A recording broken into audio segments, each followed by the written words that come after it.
સાથે દક્ષિણ ગુજરાતના કેટલાક જિલ્લાઓ છે કે જેમાં પણ વરસાદી માહોલ જામ્યો। ખાસ સુરતના કેટલાક વિસ્તારોમાં વરસાદ વરસ્યો છે।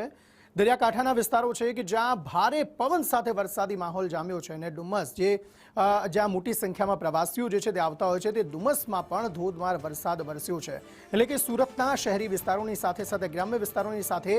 દરિયાઈ વિસ્તારો એ બીચ વિસ્તારો કે જ્યાં મોટી સંખ્યામાં લોકો જતા હોય છે ત્યાં વરસાદી માહોલ જામ્યો છે।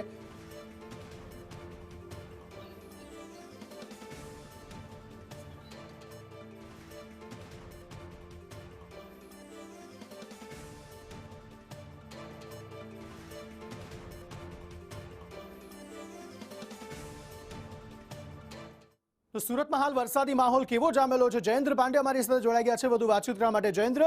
सूरत में हाल केवी परिस्थिति वरसादने लईने डुमस सहित अनेक विस्तारो एवा छे के ज्यां वरसादी माहौल जामेलो छे, लोकोने केटली हालाकी पड़ी रही छे, खेडूतोने कमोसमी वरसादने कारणे केटली हालाकी पड़ी रही छे?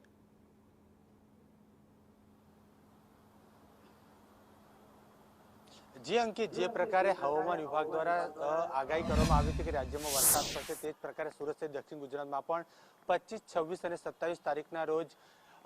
ધોધમાર વરસાદ પડશે તેવી આગાહી કરવામાં આવી। તે જ આગાહીને પગલે આજે જ્યારે શનિવાર છે ત્યારે દિવાળીની રજાઓ ચાલી રહી છે ત્યારે લોકો સહેલાણીઓ ખાસ કરીને સુરત શહેરનું માનવામાં આવતું જે બીચ છે ડુમસ ત્યાં ફરવા ગયા હતા, પરંતુ ક્યાંક ને ક્યાંક તેમની મજા વરસાદે બગાડી હોય તેવું લાગી રહ્યું હતું, કારણ કે એકાએક ત્યાં છે ધોધમાર વરસાદની શરૂઆત થઈ હતી। ત્યાં વાત કરતો ડુમસ છે, સુલતાનાબાદ છે, ભીમપોર છે, અનેક જેવા વિસ્તારો છે ત્યાં વરસાદ વરસ્યો હતો, તેમની મજા બગાડી હતી। ત્યારે વાત કરવામાં આવે ત્યારે નવરાત્રી બાદ જે રીતે ગરમીનો પારો પણ ઉઠ્યો હતો